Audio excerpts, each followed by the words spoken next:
अरे मुस्लिम विरोधी तो तुम लोग हो जो एनआरसी के पक्ष में जाके वोट करते हो और वक्फ बोर्ड की जमीन को हड़प लिए हो। और एक एक पर्दा हम लोग खोलेंगे, कितना कितना किस मौजा में जमीन है, सारा डाटा आया हुआ है। और इस बात को भंडा फोड़ेंगे कि ये सिर्फ अपना जो है जमीन बचाने के लिए, अपना संपत्ति बचाने के लिए चुनाव लड़ते हैं। परसों तो ही तस्वीर वायरल हुई थी, एनडीए के सांसद महोदय के पास अपना हाजिरी लगाने के लिए गए थे, सिलेंडर बोलने के लिए गए थे। 2019 में भाजपा को दे के वोट उसको प्रधानमंत्री बनवाने का काम कौन किया था? हम लोग किए थे। एनडीए को वोट देने वाला व्यक्ति आज आके फेसबुक पे कमेंट करते हो कि 2014 में लोग किनको वोट दिए थे? भाजपा को वोट दे के भाजपा को मजबूत करने वाले लोग आज हमको कहते हैं विक्टिम बन गए। मुस्लिम समाज की बात क्यों नहीं दूसरा मुस्लिम को आप आगे बढ़ने के लिए देना चाहते हैं? बहुत सारे चेहरा यहाँ पे है सिमरी बख्तियारपुर में, वहां पे अपना इस्तीफा लेटर लेके पहुंच गए थे। क्या आप सैयद हलाल अशरफ साहब को प्रखंड अध्यक्ष से नहीं हटाइएगा तो हम विधायकी से रिजाइन कर देंगे। कहना चाहते हो कि जितना मेरे खिलाफ कमेंट करोगे उतना तुमको योजना लेकिन मिल जाएगा, इस बात का हम तुम लोग को गारंटी दे। हम सब कार्यकर्ता की इस बार बोल दिए अपना अपना रेट बढ़ाओ, पुराना रेट से नहीं चलेगा। बहुत लूटा है ये विधायक। नमस्कार, मैं हूं आकिब जावेद और आप देख रहे हैं द बॉस न्यूज। देखिए, अभी मैं सहरसा जिले के सिमरी बख्तियारपुर में हूं और आपको पता ही है कि सिमरी बख्तियारपुर किस तरह से हॉट सीट बन गया है। यहां पर आरजेडी के विधायक यूसुफ सलाहुद्दीन प्रेजेंट में है और वहीं आपको बता दें कि इस बार उनका विरोध बहुत ज़्यादा हो रहा है, क्योंकि इस 5 साल के कार्यकाल में उनका जो व्यवस्था है उसको लेकर के जनता में काफ़ी नाराज़गी है।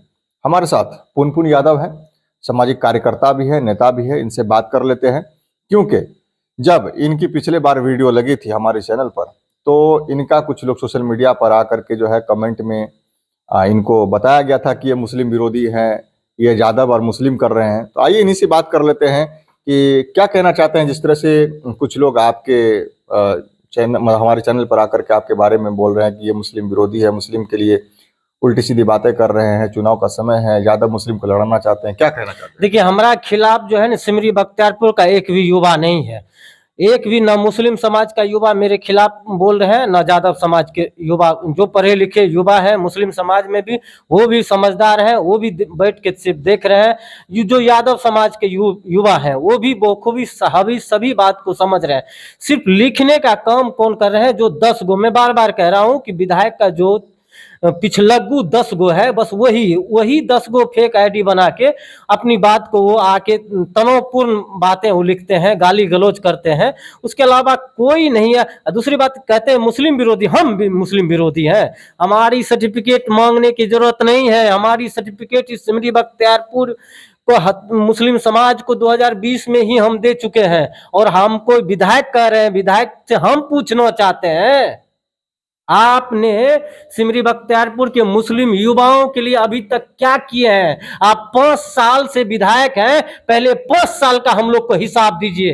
पहले 5 साल का पूरा हिसाब आपसे मांगते हैं कि आपने 5 साल तक इस सिमरी बख्तियारपुर के लिए क्या किए हैं। आज कह रहे हैं युवाओं की बात, युवाओं तो ऐसा कर दिए हैं कि सबको केस में फंसा के, सबको लड़वा के, एक दूसरे को तनावपूर्ण माहौल बनवा दिए हैं। ऐसा कर दिए हैं कि आज युवा बेरोजगार बैठा हुआ है और आप युवाओं की बात कर रहे हैं। हम तो आपसे कहना चाहते हैं कि इस सिमरी बख्तियारपुर का एक भी युवा के आपके हित के बारे में आज तक न सदन में उठा पाए हैं, न ही एक भी। उनको तो हम बार बार इस बात को कहते हैं कि आपका जो कार्यकर्ता है उस कार्यकर्ता के हित के बारे में आप तक एक भी आप फोटो क्यों नहीं दिखाते हैं हमको कि हमने इस कार्यकर्ता के लिए इस यहाँ जाके पैरवी किए हैं, यहाँ जाके हमने धरना दिया है। ब्लॉक में हो, थाना में हो, अनुमंडल में हो, अंचल में हो, जिला मुख्यालय में हो, कहीं भी इन्होंने एक भी कार्यकर्ता का साथ नहीं दिए हैं। तो बिना धरना दिए ही मुस्लिम के मसीहा है तो फिर क्या? अरे मुस्लिम का ही रहनुमा क्या बनेंगे? मुस्लिम को तो बर्बाद करके इन्होंने रख दिया है। एक भी युवाओं को आज तक आगे बढ़ने का ही काम नहीं दिए हैं। एक भी कोई बता दे हमको उनके आज पक्ष में ही खड़ा हुए हैं। सबको चाहते हैं। आप एक बात हम देखिए, राजनीतिक बात की समझिए। एनआरसी का जब प्रोटेस्ट हुआ था तो इन्हीं सब का साजिश था जफर आलम साहब को बदनाम करने का। उस प्रोटेस्ट के टाइम में जब आदरणीय नेता जफर आलम उस समय सहरसा में थे और यहाँ पे जो साजिश हुई थी उस साजिश भी बख्तियारपुर का एक एक लोग अब जान गया है किस प्रकार से उनको बदनाम करने के लिए आदरणीय पूर्व विधायक जफर आलम की छवि को धूमिल करने का साजिश रचा गया था, किसी से छुपा हुआ नहीं था। हम लोग उस प्रोटेस्ट में थे, हम लोग आंख का देखा हुआ था वो घटना कि किस प्रकार से उस टाइम के वर्तमान विधायक को छवि को पूरी तरह से धूमिल कर दिया जाए, ताकि ये साजिश इसलिए किया गया था ताकि इनका टिकट कटे। अगर इस बार जफर आलम 5 साल अगर रह जाते तो इनका राजनीतिक में जन्म भी नहीं होता। और राजनीति क्या, कहां कहां कितना दरवाजा घूम गए होते, कौन कौन पार्टी में 5 साल तक न चले गए होते, तो आज वो दिन इनको मौका मिल गया कि आज कहते हैं कि मुस्लिम समाज की बात क्यों न दूसरा मुस्लिम को आप आगे बढ़ने के लिए देना चाहते हैं। बहुत सारे चेहरा यहाँ पे है सिमरी बख्तियारपुर में। सैयद हलाल अशरफ साहब के साथ इन्होंने क्या किए, इन्होंने जगदानंद सिंह जी प्रदेश अध्यक्ष थे, वहां पे अपना इस्तीफा लेटर लेके पहुंच गए थे कि आप सैयद हलाल अशरफ साहब को प्रखंड अध्यक्ष से नहीं हटाइएगा तो हम विधायकी से रिजाइन कर देंगे। ये किनका हुए हैं? आप कहते हैं कि यादव का, यही सुरेंद्र यादव नगर अध्यक्ष है अभी आरजेडी का। हम तो पूछते हैं इनसे, आरजेडी का ही बात करते हैं। आइए पब्लिक डोमेन में अपनी जवाब दीजिए कि नगर अध्यक्ष जब बन रहे थे सुरेंद्र यादव तो आपने पूरी ताकत लगा दिए कि नहीं सुरेंद्र यादव को नहीं बनना चाहिए, आप बनवाना क्या चाहते थे? वही दारूबाज जिनका फोटो सोशल मीडिया पे वायरल हुआ प्रखंड अध्यक्ष का।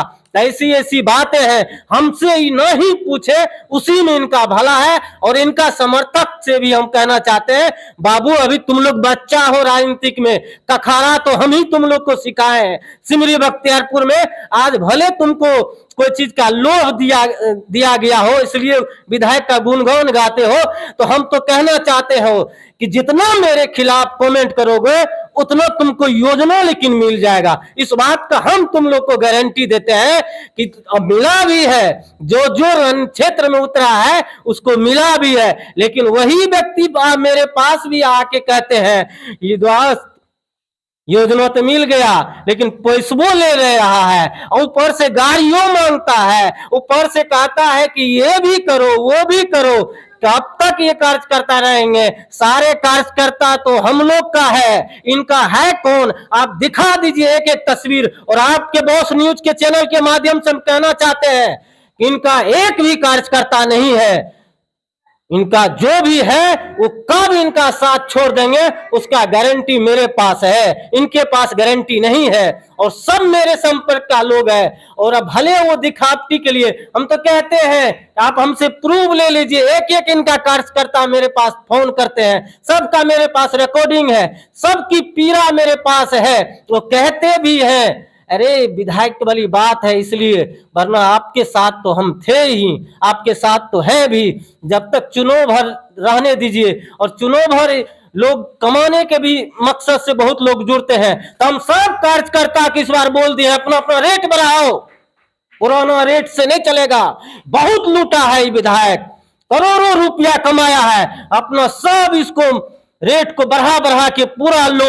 और जो करने का मन होगा हम लोग बाद में विचार करेंगे।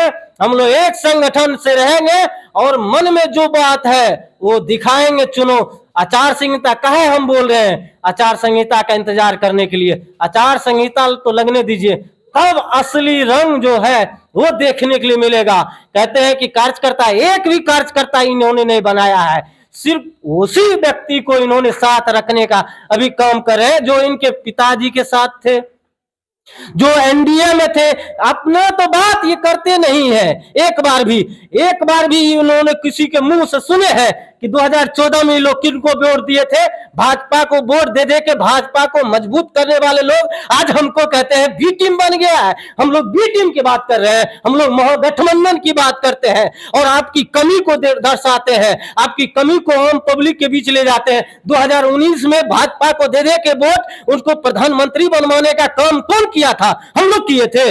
एनडीए को वोट देने वाला व्यक्ति आज आके फेसबुक पे कमेंट करते हो, अरे शर्म से तुम लोगों को चूरू भर पानी में मर जाना चाहिए। आज भाजपा की, आज एक चीज बताइए, कल परसों तो ही तस्वीर वायरल हुई थी, एनडीए के सांसद महोदय के पास अपना हाजिरी लगाने के लिए गए थे, सिलेंडर बोलने के लिए गए थे, तब का क्या हुआ था? वो भी तो था एनडीए का, वहां पर जाने में तुमको शर्म नहीं लगता है? और हम लोग बोलते हैं तो हम तो बोलते हैं, आज भी आपके चैनल पे खुलेआम बोलते हैं कि सिमरी बख्तियारपुर का नायक है दिनेश चंद यादव जी। कोई कितना क्यों न बोल ले, कोई कितना क्यों न डरा ले। बीमार थे ना, इसलिए देखने गए। बीमार यार नहीं है दिनेश चंद यादव जी, कल तो आए थे सिमरी बख्तियारपुर में माता दुर्गा के दर्शन करने के लिए, देखे थे आप? बीमार थे वो, वहां पे इन्होंने हाजिरी लगाने के लिए गए थे, क्षमा प्रार्थी करने के लिए गए थे, लेकिन उनका क्षमा वहां पे माफ नहीं हुआ है। हम लोग कुल दावे के साथ कहते हैं इनका माफ होगा भी नहीं, इसलिए कि इतना बड़ा इन्होंने पाप इस सिमरी बख्तियारपुर में कर दिए हैं कि इनका इस बार सब जो है मन बनाया हुए है। यादव समाज तो एक तरफ से इनके खिलाफ है। और आपको बताते हैं पत्रकार महोदय, आज तक दिनेश चंद यादव जी को भी इतना ज्यादा वोट नहीं दिए थे जितना वोट इनको 2020 के चुनाव में पड़ा था, क्योंकि उस समय दिनेश चंद यादव जी की कृपा हुई थी। हम लोग कहते हैं कि विश्वकर्मा है दिनेश चंद यादव इस सिमरी बख्तियारपुर का निर्माण करने का, इस सिमरी बख्तियारपुर को सजाने में और सिमरी बख्तियारपुर की तस्वीर और तकदीर बदलने में अगर किसी का सबसे पहली पंक्ति में नाम आएगी तो वो आएंगे दिनेश चंद यादव जी, तो इनको बड़ी चीर होता है। तो हकीकत जो बात है वो हकीकत हम लोग बोलेंगे और हम बार बार कहते हैं आप पहले देख लिया जाए कि एनआरसी के पक्ष में कौन गए थे सांसद में वोट करने के लिए। हम लोग तो अपना 3 महीना पूरा खून पसीना जला दिए थे आंदोलन में। एक एक माँ एक जानती है, सिमरी बख्तियारपुर की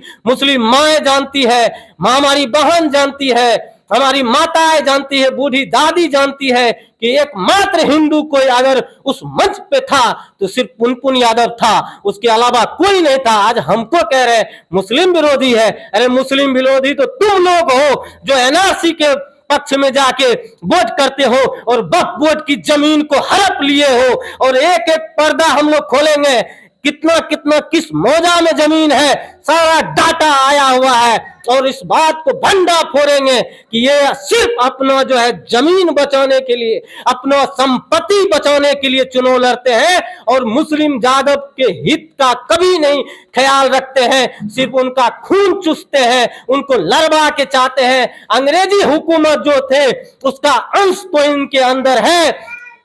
फूट डालो राज करो की नीति पे अभी भी चल रहे हैं। इसका नीति को इस बार हम लोग तोड़ेंगे, इनके नीति को आगे नहीं बढ़ने के लिए देंगे और हम लोग एकजुट हैं। तमाम मुस्लिम समाज का युवा हो चाहे यादव समाज का युवा हो, सभी लोग एकजुट हैं बिना जाति धर्म भेदभाव के। हम लोग पूरी तरह से समाजवादी हैं, पढ़े लिखे युवा हैं, सभी लोग एक मूड बनाए हुए हैं। आने दीजिए समय और समय के साथ हम लोग अपना जो है निर्णय भी आप लोग को बताएंगे। तो ये देखिए अभी हमारे साथ पुनपुन यादव थे, सारी बातें हुई और बातों पर जो है सारा विचार किया गया। उन्होंने साफ तौर पर कहा कि मुस्लिम और हिंदू में यहाँ कोई फर्क नहीं है, सभी लोग साथ चल रहे हैं और ना ही मैं मुस्लिम विरोधी हूँ और ना ही कोई यादव मुस्लिम विरोधी है। जिन्होंने वोट लिया यानी कि यूसुफ सलाहुद्दीन के बारे में कहा गया कि उनको भर भर करके जो है 2020 में वोट दिया गया और जब अब बारी आई है उनके लिए कुछ करने की, यानी कि चाहे वो मुस्लिम हो या फिर यादव, उनके लिए जब कुछ करने की बारी आई है तब वो कुछ कर नहीं पा रहे हैं। तो इस बात को जब कोई रखता है तो उसके खिलाफ अनाप शनाप बोला जाता है, उसको मुस्लिम विरोधी कहा जाता है, उसको किसी को यादव विरोधी कहा जाता है, किसी को कुछ कहा जाता है। तो ये सब चीज़ों को लेकर के जब हम बात किए तो बात पूरी तरह से क्लियर हुई कि कहीं ना कहीं जो इसका विरोध हो रहा है विधायक का यूसुफ सलाहुद्दीन का सिमरी बख्तियारपुर में, सभी को पता है कि यूसुफ सलाहुद्दीन का क्या काम है, कितना काम हुआ है, कितना काम किए हैं। ये अच्छी तरह से सबको पता है कि कहाँ बोर्ड लगता है, कहाँ रोड नहीं है, कहाँ क्या है, किस स्थिति में पूरे सिमरी बख्तियारपुर के लोग जी रहे हैं, बांध के अंदर के लोग जी रहे हैं, परकिया के लोग जी रहे हैं, ये सभी को पता है। तो अब आने वाला समय बहुत नज़दीक है और चुनाव भी बहुत कम समय बचा है। देखने वाली बात ये होती है कि अब आने वाले चुनाव में इनके साथ क्या होता है, ये आने वाला समय बताएगा। फिलहाल बन रही हमारे साथ और देखते रहिए द बॉस न्यूज। आंखों में जलन है, धुंधला दिखता है या चश्मे की जरूरत है? अब इलाज के लिए नेपाल जाने की जरूरत नहीं, सिमरी बख्तियारपुर में ही है अमलाहन आई सेंटर। कंप्यूटराइज्ड जांच, फेको मशीन से मोतियाबिंद ऑपरेशन और हर आंख की समस्या का समाधान एक ही जगह। गरीब मरीजों के लिए विशेष छूट भी उपलब्ध है। Main road, Ranibagh, Simri Bakhtiyarpur, Saharsa, Bihar. अभी संपर्क करें 94 70 67 17 00। अब आपके अपने शहर सहरसा में खुल चुका है भारत का सबसे भरोसेमंद नाम तनिष्क ज्वेलरी। सोने चांदी की जगमगाहट, हीरे जवाहरात की शान और हर रिश्ते को खास बनाने वाले खूबसूरत डिजाइन्स, सब कुछ अब आपके ही सहरसा में। अगर आप ये वीडियो देखकर आते हैं और बताते हैं तो आपके लिए है स्पेशल ऑफर। तो देर किस बात की, आइए और इस सुनहरे मौके का लाभ उठाइए। तनिष्क ज्वेलरी अब आपके सहरसा में।